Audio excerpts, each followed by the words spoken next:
Assalamualaikum warahmatullahi wabarakatuh. Sampurasun Sadena, Sampurasun.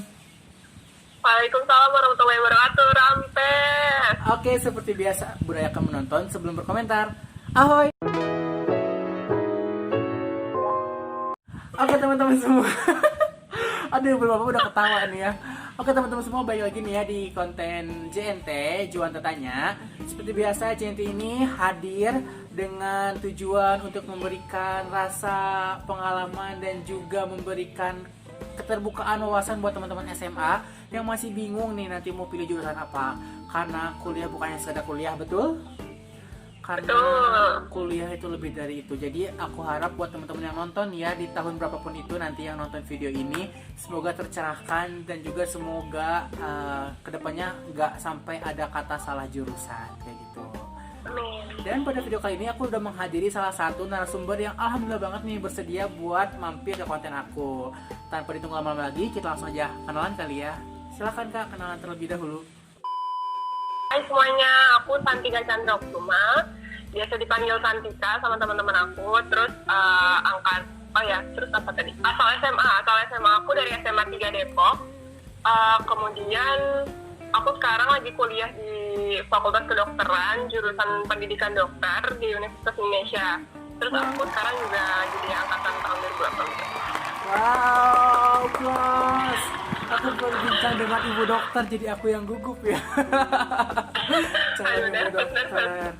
Wow, keren banget nih teman-teman semua nih ya. Yang teman-teman yang pengen tahu seputar kedokteran di UI ini, aku langsung hadirin narasumbernya. Jadi ini pasti insya Allah valid gitu ya. Dan cerita ini, sharing ini itu berdasarkan pengalaman langsung dari narasumbernya. Jadi kalau misalkan nanti ketika ada perbedaan data, teman-teman juga boleh cross check lagi di website resminya UI ya, berarti. Di sini nanti aku tulis ya website resminya UI. Oke. Nah nih Kak Santika, seperti biasa aku pengen tahu nih Kak Santika waktu dulu masuk ke FKUI itu jalur apa? Masuk lewat jalur apa? Dulu aku jalur SNMPTN, alhamdulillah bisa lulus di situ.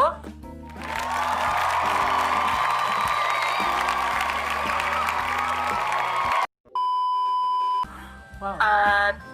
Terus apa lagi nih? Oke, Ceritanya. SNM ya boleh cerita. Waktu pas SMA emang udah kepikiran mau emang goalsnya ke FKUI atau itu kecelakaan atau gimana? Boleh cerita gak? Sebenarnya dulu dari dulu banget tuh aku pengen jadi tentara wanita, tau nggak sih, kuat gitu. Tapi lagi-lagi nggak dibolehin orang tua. Terus jadi diarahin aja, ngapain sih, ya biasa orang tua kan, ngapain sih cewek jadi tentara, nanti capek di lapangan gitu kan, terus jadi dokter aja. Nah itu orang tua aku sebenarnya nggak usah ngomong dong. Terus ya udah, sebenarnya aku iyain aja gitu kan. Terus lama-lama pas SMA aku makin mikir juga, ya udah diarahinnya tetap, ya udah kenapa sih nggak milih kedokteran gitu, siapa tahu aja rezeki gitu kan. Nanti ya udahlah, aku juga nggak punya pilihan lain gitu kan. Kalau nggak dapet dukungan untuk jadi tentara, ya udah aku milih yang didukung aja gitu, aku nyari aman. Terus ya udah, pas SNMPTN sebenarnya aku juga bukan ranking 10 besar yang mau banget gitu loh di SMA. Demi apa sih? Aku ranking, kalau ya aku ungkapin, aku ranking 20 besar di angkatan. Terus kenapa kok bisa sih FKUI gitu? Dulu aku sempat insecure gitu loh, mikir FKUI tinggi banget gitu. Iya. Terus dari motivasi gitu kan, ajaknya pas 12 sering dapat motivasi gitu kan didatengin, kayak kalau kalian mau milih SNM, pilihlah yang sesuai gitu, jangan yang terlalu tinggi terus nanti akhirnya jatuh gitu kan. Betul. Kan.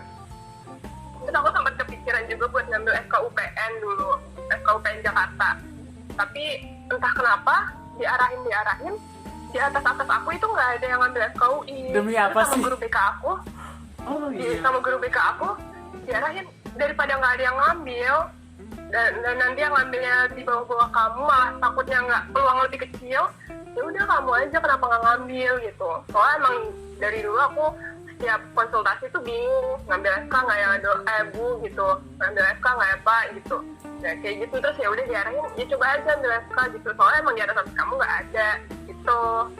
Ya udah, dan dari tahun ke tahun tuh dari SMA aku emang ada aja gitu satu orang yang lolos SNMPTN FKUI gitu kan. Ya udah, mungkin di sini peluang aku, ya udah tuh aku yakin akhirnya FKUI. Terus dulu aku mau cerita nih, pas banget hari penutupan itu, ingat kalau salah hari Senin itu tuh aku nge-print bukti pendaftaran SNMPTN yang udah nggak bisa diubah dong kalau udah nge-print gitu. Terus kayak tiba-tiba temen aku bilang, kok lu jadinya ngambil FKUI sih San, bukannya lu tadi mau FKUPN? Soalnya temen gue ada yang ranking 10 besar milih FKUI. Nah disitu aku langsung down banget, kayak ya Allah, kalau udah emang rezeki aku nggak mau sama lagi deh. Aku persiapan SBM mana waktu itu kan belum mantep banget kan, itu hamin 3 bulan SBM kalau nggak salah. Ya udah, ternyata nggak tahu kenapa nggak ada yang tahu caranya SNMPTN itu kerjanya gimana. Ya udah, akhirnya alhamdulillah aku yang lolos gitu. Terus pas aku cari tahu lagi, ya emang ternyata yang milih FKUI di atas aku itu ternyata emang pindahan, jadi mungkin itu mempengaruhi juga sih gitu. Wow, jadi bisa dibilang cukup nekat ya, karena emang maksudnya bukannya, tapi berarti waktu itu yang di atas kamu emang nggak ada niat yang mau masuk FKUI itu, nggak berani gitu ya? Bukan nggak berani sih, mereka kayak lebih, gue nggak suka belajar biologisan gitu, gue nggak mau kedokteran gitu, maunya teknik bla gitu, yang lain-lain gitu. Jadi akhirnya dengan dukungan orang tua juga yang awalnya cuma nyelotok doang, udah FK aja, siapa tahu rezekinya, dan itu akhirnya Tuhan mengabulkan, dan alhamdulillah banget sekarang Santika di FKUI. Wow, keren. Bisa jadi motivasi juga nih buat teman-teman semua nih ya, yang ketika teman-teman merasa ada kebimbangan antara keinginan sendiri dan juga arahan dari orang tua, mungkin sedikit banyaknya kita tahan dulu egonya gitu, karena kita juga harus sadar diri bahwa siapa kan yang bantu biayain kita, yang bantu support kita selain orang tua kayak gitu. Dan pasti orang tua tahu yang terbaik buat anaknya kayak gitu, benar gak? Benar banget, setuju. Oke, nah terus selanjutnya nih ya, dari mungkin banyaknya dari banyaknya fakultas kedokteran nih ya di Indonesia, kenapa akhirnya kamu jatuh cinta ke UI? Maksudnya bukan jatuh cinta, kenapa akhirnya kamu memilihkan pilihan kepada UI? Kan tadi juga kamu sempat mau ke UPN Jakarta, Ya. boleh gak cerita? Dulu banget sebenarnya pas kelas 12 itu aku diarahin sebenarnya kalau ujian yang tertulis nanti daftarnya itu aja di PTN daerah Surabaya, soalnya itu dekat rumah kakek juga kan. Terus kayak biar nanti lebih dekat aja ke keluarga di sana. Terus ya udah, aku sempat mikir mau ke UNER, tapi karena ini SNMPTN waktu itu pendaftaran pertama kan SNMPTN kan, sebelum SBM, ya udah aku SNMPTN istilahnya nyari aman gitu loh, yang sesuai sama domisili aku, dan memang peluangnya itu ya paling nggak ada lah gitu. Soalnya dari alumni aku pun juga udah ada yang lolos lewat SNMPTN. Nah kenapa FKUI? Karena FK yang lulus SNMPTN dari sekolah aku itu FKUI gitu. Iya, tadinya aku sempat mau mikir kenapa nggak FKUPN gitu, kenapa aku sempat kepikiran FKUPN aja kali ya gitu, karena UPN juga kan itu kan baru negeri juga ya, baru PTN berapa tahun gitu kan. Nah itu aku mikir mungkin aku bisa membuka peluang gitu untuk nanti adik-adik kelas aku buat masuk ke UPN, siapa tahu rezeki aku emang di UPN gitu. Tapi lagi-lagi arahan dari guru BK, kemudian dari orang tua juga, udahlah nekatin aja gitu. Selagi di atas aku itu belum ada yang ngambil gitu waktu itu gitu. Jadi ya ngeliat peluang gitu sih. Tapi aku penasaran sih, kan keinginan kamu itu adalah masuk tentara militer yang perempuan. Nah, kamu ada gak sih kayak pikiran lain selain FK, kayak pengen kemana gitu, jurusan, ada gak? Dulu aku untuk PTN sendiri sih, dulu aku kepikiran selain FK itu ke kelautan. Misal kalau aku beneran ikut SBM tuh aku bakal milihnya FK, FKM Gizi, atau enggak ilmu kelautan di IPB. Aku mikirnya gitu. Nah, mungkin juga penasaran nih ya buat teman-teman semua. Akhirnya mungkin kan sedikit banyak kalau FK tuh berarti mata pelajaran waktu SMA yang akhirnya banyak ke bawah di perkuliahan adalah biologi. Nah, selain itu ada lagi gak sih selain biologi? Apa? Kenapa? Selain mata kuliah selain pelajaran SMA, selain biologi yang akhirnya dibawa ke modal buat kuliah di FKU. Untuk basicnya sih pasti ada geologinya. Nah, geologi itu ada kimia juga, sedikit-sedikit kita belajar. Kemudian fisika, mungkin teman-teman yang masuk FK untuk menghindari fisika, karena fisika tuh juga ada, bahkan ada sendiri departemen di fakultas kedokteran, namanya departemen fisika kedokteran, itu ada sendiri. Kemudian untuk matematika dasar itu juga ada, untuk penulisan resep juga kan kita harus hitung-hitung kan dosis kayak gitu. Jadi kayak basicnya yang di IPA harus ada sih di kedokteran gitu. Oke, nah yang selanjutnya nih ya, mungkin teman-teman semua bisa nih ya lihat di video di atas ini aku kasih kartunya. Nah ini tuh aku waktu itu pernah juga bincang-bincang sama anak FK Unpad kayak gitu. Nah aku penasaran sih kalau misalkan sistem belajarnya di FKU itu kayak gimana sih, kan kalau misalkan di Unpad tuh sistemnya mentoring gitu. Jadi pokoknya teman-teman bisa cek nanti video full lengkapnya di sini. Jadi waktu itu tuh dia cerita katanya, jadi sistemnya mentoring sesama seangkatan, terus juga nanti ada paling satu mentornya kayak dokternya gitu. Kalau di FKUI gimana? Apakah kelas tiap hari atau gimana sistem belajarnya? Kalau sistem akademiknya sih kita ada kuliah, ada diskusi, kemudian ada praktikum. Mungkin itu mentoring itu untuk yang non formal atau formal dari Unpadnya? Itu kalau sistem belajarnya kayak gitu, jadi emang banyaknya tuh mentoring gitu. Oh, aku juga ada mentoring sih, cuman itu non formal gitu. Jadi kita dari teman-teman aku yang istilahnya lebih dari yang lain, lebih ngerti, itu jadi mentor. Terus kita belajar bareng-bareng untuk persiapan ujian, itu non formal. Tapi misal kalau formal beneran dari FKUI-nya, itu biasanya kita kuliah, habis kuliah itu kita ada diskusi, bahas kasus. Dan di bahas kasus itu kita presentasi gitu, presentasiin hasil pembagian materi, kita mau bahas apa dari kasus itu. Terus orang-orang itu masing-masing diskusi gitu di kelas kecil, di kelompok kecil. Terus untuk praktikum pun itu setiap minggu ada aja sih gitu. Oke. Mungkin nanti teman-teman semua bisa lihat lebih jelasnya kali ya. Kayak gitu. Berarti jadi kalau misalkan sistem di UI itu tadi untuk yang ada formal dan non formal. Yang non formalnya itu adalah mentoring. Yang formalnya itu berarti ada sesi kelas, biasa seperti masuk kelas kayak gitu. Ada praktikum, sama ada diskus kecil apa? Ya, diskusi kelompok kecil. Oke, nah mungkin yang selanjutnya juga nih, mata kuliah dasar apa aja sih yang akhirnya teman-teman kedokteran UI pelajari?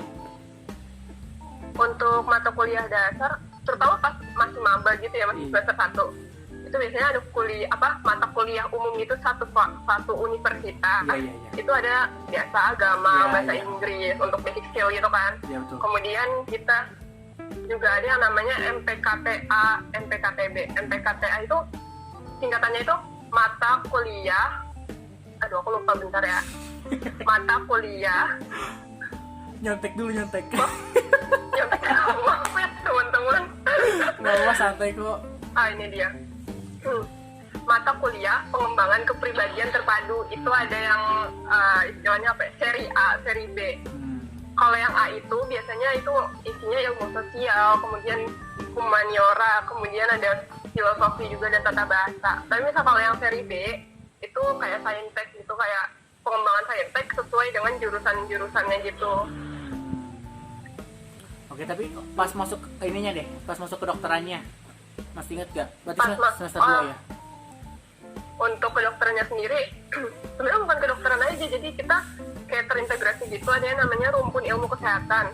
Rumpun ilmu kesehatan itu basicnya itu ada pembelajaran, kita digabung gitu satu kelas kecil, terus isinya tuh ada mahasiswa farmasi, keperawatan, kemudian kesehatan masyarakat, sama kedokteran dan kedokteran gigi. Itu kita mempelajari kayak ilmu biomedik dasar gitu, jadi kayak bener-bener sebasicnya gitu, kayak sel itu apa, manusia itu terdiri dari apa gitu, terus sel itu kerjanya apa aja dan gimana bedanya kita sama hewan atau tumbuhan gitu. Jadi kayak sebasic itu dan kita pelajarin bareng-bareng gitu, jadi terintegrasi. Itu di semester 2? Semester 1. Masih semester 1 itu. Nah ketika masuk di pendidikan dokter itu sendiri, ketika masuk awal belajar itu udah masuk belajar apa tuh? Kalau untuk khusus di FK aja itu kita udah masuknya sistem modul. Jadi kayak mungkin kalau di Unpad sistemnya blok gitu kali ya. Jadi kalau di FKUI kita sistemnya modul, contohnya kayak modul imunologi, kita pelajarin tentang imun, sistem imun gitu. Terus nanti ada lagi modul tumbuh kembang, kita pelajarin kayak gimana sih manusia itu bertumbuh gitu. Terus nanti ada lagi modul tentang ginjal gitu, terus kita pelajari khusus untuk ginjalnya aja, gimana penyakitnya, gimana cara kerja normal gitu. Jadi kita sistemnya modul untuk kedokterannya aja. Oke, di sini spoi banget ya anginnya ya nanti. Oke, nah berarti tadi untuk sistem ketika masuk kelasnya itu udah ada per modulan gitu ya, modul tentang ginjal, bahas tentang manusia, tentang sel gitu lah ya. Itu mungkin buat anak dokter basic yang kayak gitu udah agak aneh lagi. Jadi buat teman-teman semua, nih teman-teman kelas 12, teman-teman SMA, boleh nih dari sekarang bisa searching dulu ya yang udah siap nih hatinya mantap untuk masuk FKUI. Setidaknya biar gak kaget gitu ya. Jadi cari-cari modul yang per subbagian kayak gitu.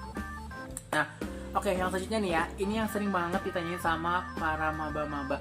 Nah, mungkin juga kemarin juga di video-video sebelumnya juga udah aku bahas sedikit tentang ospek mungkin, tapi bedanya di sini adalah ospek fakultas sama ospek jurusan. Kalau misalkan ospek univ itu udah kan yang di Balarium itu kan, yang nyanyi bareng-bareng, ya kan? Iya, bener, kok tahu sih? Ya kan aku tuh, enggak sebelumnya juga di video aku banyak banget nih sama anakku ini, teman-teman bisa lihat nanti digeser kotaknya. Nah kayak gitu, dan ya sih aku dengarnya kayak asik banget gitu ya, nyanyi bareng-bareng, latihan nyanyi kan. Nah mungkin sekarang ini aku biar lebih biar beda gitu sama bahasan yang sebelumnya. Gimana nih buat ospek di fakultas kedokteran sama di ospek jurusannya di pendidikan dokter di sana? Karena kita FKUI isinya cuma satu jurusan aja, jadi mungkin ospek fakultas sama ospek jurusan tuh sama aja gitu ya. Kalau untuk ospek fakultas sendiri itu ada yang namanya PSAF, jadi itu kita kayak di mediasi sama BEM UI, cuman diamanahin ke BEM fakultas itu untuk ngadain ospek 3 hari sih. Waktu di angkatan aku itu 3 hari, jadi kita benar-benar dikenalin gimana sistem ngerjain tugas di FKUI, harus nggak boleh kopas, harus dari sumber yang kayak gimana, kayak gitu-gitu, jadi seakademik mungkin gitu selama 3 hari. Terus untuk FKUI-nya sendiri itu kita ada yang namanya Mabim atau masa bimbingan. Itu kita ngejalanin itu selama 3 bulan di apa ya namanya, diintervensi sama divisi kaderisasi dari BEM. Terus kita kayak dikenalin semuanya gitu. Misalnya di FKUI itu ada organisasi apa aja, di FKUI mahasiswa aktifnya itu bisa apa aja gitu, aktif akademik atau aktif olahraga tuh sering banget basket, aku sering nonton. Terus atau enggak aktif di musik juga, kalau yang bisa musik ternyata ada juga. Jadi kayak memfasilitasi mahasiswanya itu kayak gimana sih FKUI gitu. Terus selain itu dikenalin juga kayak di FKUI itu sebenarnya apa sih yang ditekanin gitu selain akademik gitu, apakah mungkin skillnya atau minat bakatnya gitu. Selain itu juga dikenalin juga lomba-lomba yang bisa diikutin sama anak kedokteran, terutama yang bisa diikutin sama anak FKUI itu apa aja gitu. Jadi emang pengenalan secara holistik gitu, secara luas banget tentang FKUI itu selama 3 bulan itu. Dan biasanya emang endingnya itu berkelanjutan gitu, dari yang 3 hari tadi sampai SAF itu berkelanjutan sampai nanti bulan Desember gitu. Benar-benar 1 semester itu kita ngejalanin setiap hari Sabtu gitu. Oke, selama 3 bulan itu ospek fakultas, ospek jurusan, disatuin ya, fakultas kedokteran cuma ada satu pendidikan dokter. Iya, betul. Sorry tadi aku kurang. Oke, berarti itu selama 3 itu sama kayak ospek lainnya, kayak ada ketentuan harus pakai baju yang kayak gimana gitu, ada. Kita harus pakai jakun, terus harus pakai nemtek, terus apa lagi ya, udah sih ketentuannya sama kayak mahasiswa senior juga, kayak harus pakai baju kemeja, nggak boleh pakai celana jeans, nggak boleh pakai sandal. Tapi kalau maba tuh kelihatan banget kita harus pakai jakun sama nemtek gitu, jadi maba banget nih. I know, aku juga pernah merasakan ya jadi maba. Gila, nemtek pakai tali apaan enggak? Aduh, maba. Oke, nah mungkin dari pertama aku mau nanya dulu, kesan ketika ospek ada gak sih satu momen yang bikin berkesan Santika ketika ikut ospek di ospek jurusan dan ospek fakultas di FKUI? Waktu itu apa ya, ada sih penutupan closing gitulah, itu kayak bener-bener kita angkatan nampilin, terus dari yang BEM-nya yang intervensi kita juga nampilin. Jadi yang biasanya mereka mungkin agak galak atau gimana, ini mereka kayak bener-bener literally kayak kayak gimana ya, kayak semuanya itu nyatu gitu lah. Itu kayak aku ngerasain kekeluargaan banget di situ. Jadi kayak kita dirangkul bener-bener. Kalau biasanya tuh kayak kita salah dikit kayak kena gitu kan, salah dikit kena, jadi kayak nggak tahu ada gap aja, tapi pas udah di closing itu tuh kayak semuanya bener-bener nyatu. Itu aku yang nggak lupa sih. Wah, tapi emang biasanya kayak gitu sih ya, maksudnya kayak biar emang numbuhin dulu rasa attitude ke atas, bukan pengen dihargai, tapi lebih ke gimana attitude ke kakak tingkat, gimana nanti attitude ke dosen kan. Makanya mungkin teman-teman panitia ospek tuh emang kelihatannya agak keras, tapi pas di luar itu mah santai banget, sesantai itu. Iya, bener-bener banget bener. Oke, nah terus yang selanjutnya nih ya, kesan mungkin kan 18 berarti sekarang masuk ke semester 5 nih ya. Iya betul. Wow. Ada gak sih kesan yang iya betul. Ada gak sih kesan yang nempel banget juga nih ketika belajar di FKUI ini?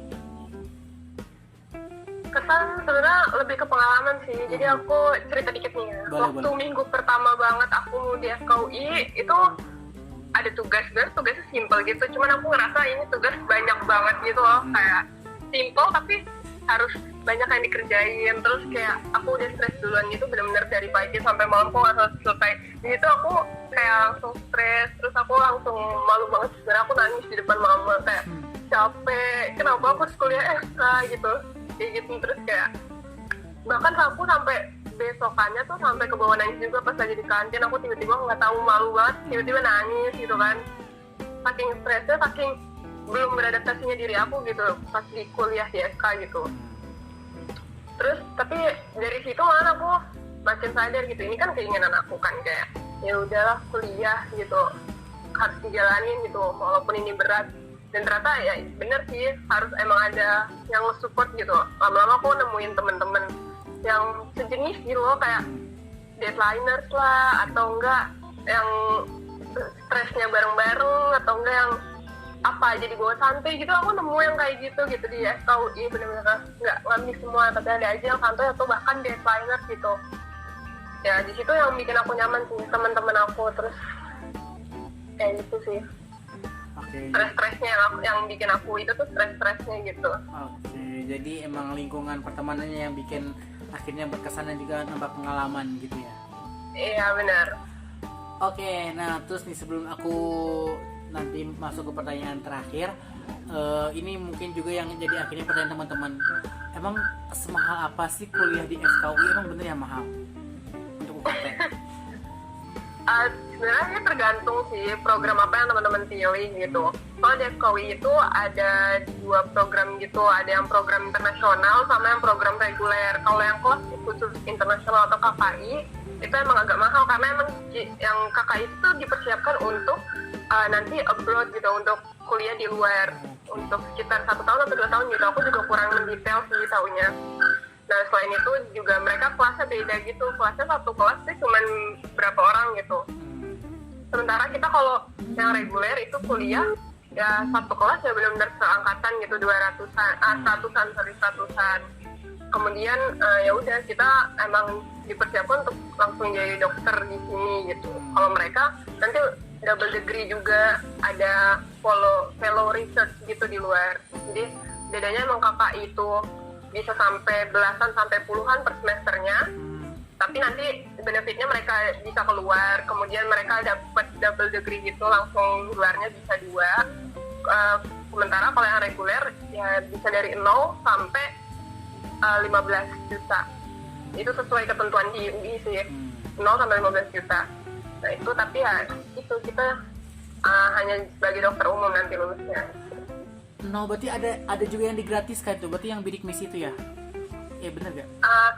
Ada yang program bidik misi juga, ada yang emang pas pengajuan dia ngajuin surat gitu emang sesuai kemampuan orang tuanya gitu. Jadi iya, ya ada kelas-kelasnya gitu. Ya gitu. Oke, kita langsung lanjut ke pertanyaan terakhir nih ya. Boleh dong Kak Santik, ini bukan pertanyaan sih, lebih ke minta ujangan, ujangan.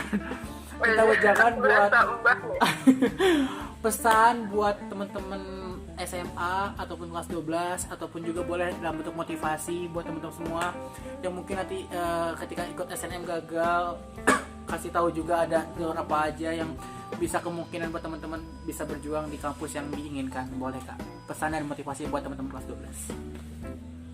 Sebenarnya prinsipnya gini sih, jangan pernah nyerah dulu gitu. Aku tahu emang pas nerima suatu penolakan atau gagal itu pasti sakit banget gitu kan, langsung kayak aduh kurang apa lagi sih aku usahanya gitu, pasti ada gitu rasa kayak gitu. Tapi aku ada satu pesan gitu buat teman-teman, jangan pernah nyerah dan tetap buka peluang untuk segala macam kesempatan gitu loh. Soalnya aku istilahnya alhamdulillah PTNM langsung diterima, tapi aku ngeliat dari teman-teman aku yang berjuang harus sampai berapa puluh kali atau berapa kali gitu untuk bisa masuk PTN atau bahkan kampus atau sekolah yang diinginkan gitu.